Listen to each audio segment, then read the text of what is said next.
Now we might like to hear some thoughts, some of the thoughts about the evening from our guests.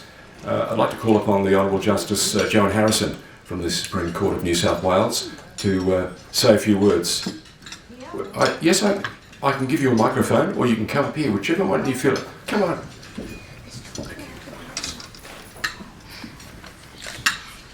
Please bear with me while I explain in a roundabout way what Ramadan has come to mean to me as a non-Muslim. It started in 2002 when my husband died.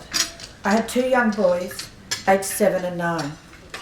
I made a decision that at the end of each school year I would take the boys travelling so that they could see different cultures and different ways of life. More importantly, I wanted my boys to have a long-standing impression that things are different, that unlike our family, there are families who do not have a safe place to live, nor can they be sure that they would have enough food to eat every day. When the boys were 9 and 11, we travelled to India and then on to Pakistan. On our first day in Pakistan, my younger son Alex and I went to Liberty Markets in Lahore. After about 20 minutes, my young son, who was a naughty boy, Alex, disappeared. I panicked. A young man who'd seen us earlier in a shoe shop came to my assistance. He later told me that he knew something was wrong because he saw all the colour drain out of my face and I looked about 100 years old. He and some of his friends, I suppose, came to my rescue and they went and searched for my son. After about 15 minutes, they found him. He was in a DVD shop. He said he told me where he was going, but he didn't.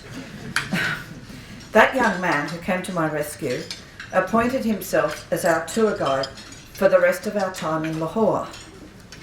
On one of the days, I said to him, "Look, I'd really like to see how a traditional Muslim family lives."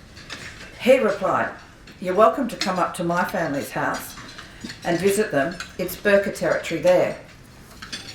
The following year, I took him up on that offer and I went to visit his family. They live in a large country town, which is probably similar to somewhere like Wagga. During the visit, it was Ramadan. Each morning, like the rest of the family, I got up before dawn to eat with them. They prayed, and then the family offered to cook for me throughout the day, even though they were fasting. Some days I fasted with them, other days I didn't.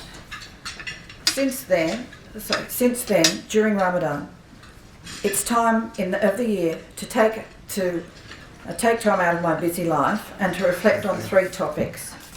First, I reflect on how difficult, on a day-to-day basis, it would be if my family did not have a safe place to live and if we could not be sure that we have enough food to eat each day. The second, it's also a time of introspection where I evaluate my behaviour over the past year. Have I been unkind?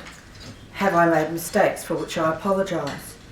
I think that's what is similar to what happens in Yom Kippur. Then I set about making my amends. Finally, it's also a time to take time out to think how I can be a better person during the forthcoming year. And I have to say, as I was writing this afternoon, I thought of a few things that I perhaps should do. Anyway, these are the reflections that I'd like to share with you.